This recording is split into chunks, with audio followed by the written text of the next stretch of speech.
የዛሬን ታዲያ በምን ተዘጋጀሽ ብትሉ ከጣፋጭ ምግብ ውስጥ ስለሚመደበው ስለ ስኳር ድንች ዘርፈ ብዙ የጤና ጥቅሞች ልነግራችሁ ነው። መልካም የቆይታ ጊዜ።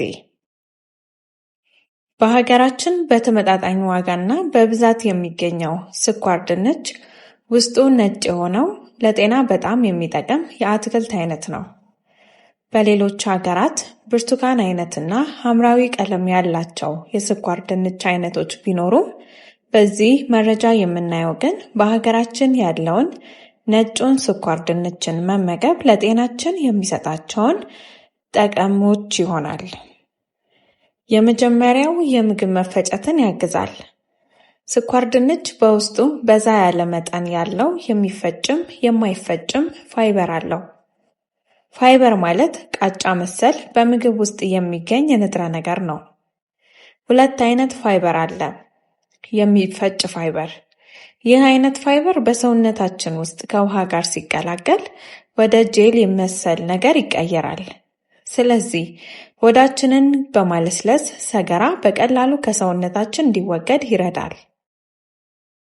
የማይፈጭ ፋይበር። ይሄ ፋይበር ሳይፈጭ በሰውነታችን ውስጥ ስለሚቆይ ሰገራችን ከበድ እንዲልና ቆሻሻና አላስፈላጊ ነገሮች ከሰውነታችን ውስጥ በቀላሉ እንዲወገዱ ይረዳል።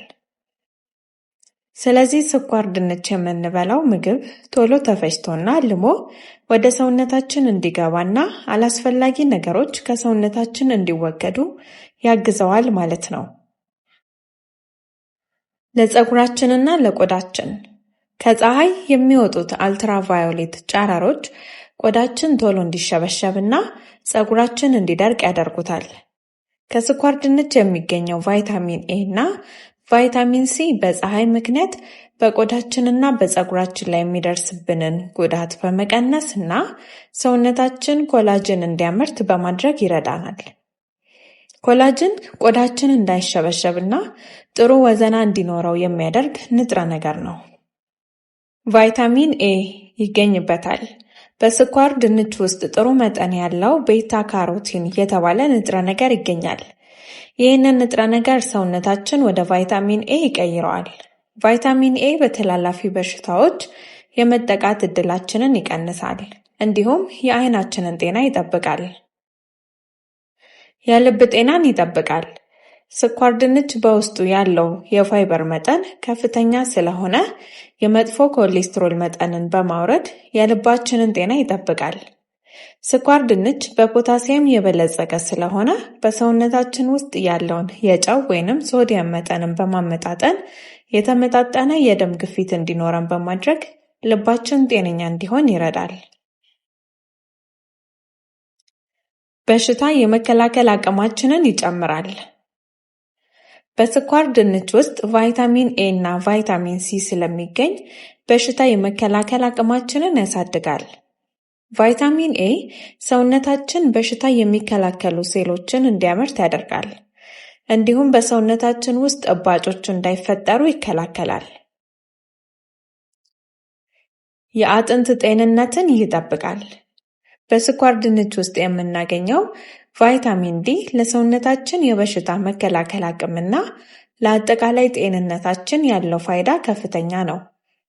ከቫይታሚን ዲ የሚገኙት ንጥረ ነገሮች በዋናነት ምንጫቸው የፀሐይ ብርሃን ነው።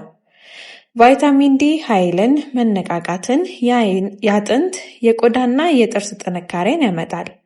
በመሆኑም ከፀሐይ ብርሃን በተጨማሪ ከስኳር ድንች የሚገኘው የቫይታሚን ለሰውነታችን ጤንነት ወሳኝነት አለው።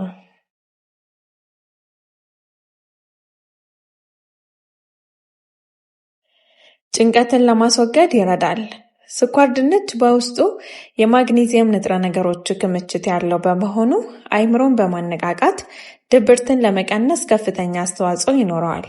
ከዚህም በተጨማሪ ማግኔዚየም ለደም ቅዳ፣ ለደም፣ ለልብ፣ ለጡንቻና ለነርቭ ተግባራት መፋጠን ቀላል የማይባል ጠቀሜታ አለው። በደም ውስጥ የሚገኘውን የስኳር መጠን እንዲጨምር አያደርገውም። ስኳር ድንች ጣፋጭ ምግብ ቢሆንም ወደ ደማችን የሚቀላቀለው ተፈጥሯዊ የስኳር መጠናቸው እጅግ ዝቅተኛ ነው። ይህም ለውፍረት ሆነ ላልተፈለገ ክብደት የሚዳርግ የስኳር መጠን በደማችን ውስጥ ጭማሪ ሳይከሰት የሰውነት ኃይላችን እንዲስተካከል ያደርጋል። የቆዳን ውበትንና ጤንነትን ለመጠበቅ ይረዳል።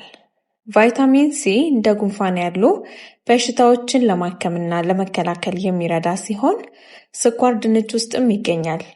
ቫይታሚን ሲ ለአጥንትና ለጥርስ ጤንነት፣ ለምግብ መፈጨት እንዲሁም ለደም ሕዋስ መመጣጠን የራሱ ጥቅም አለው።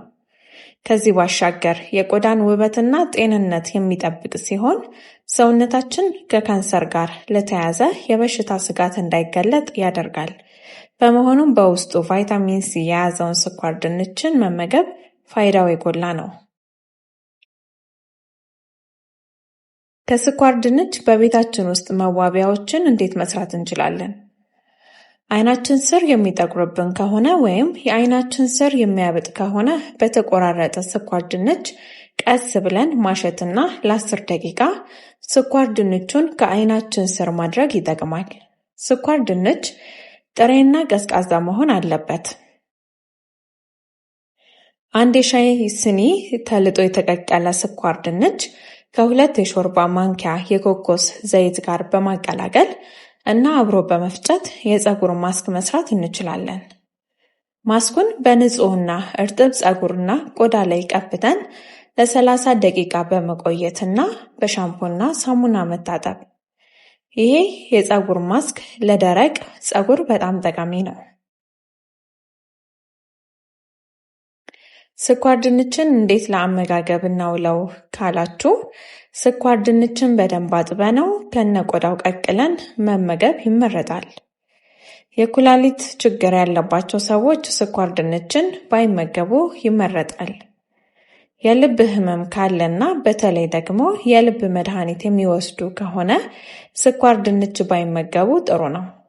ስኳር ድንች ከተመገቡ በኋላ ውሃ ቢጠጡም ይመከራል።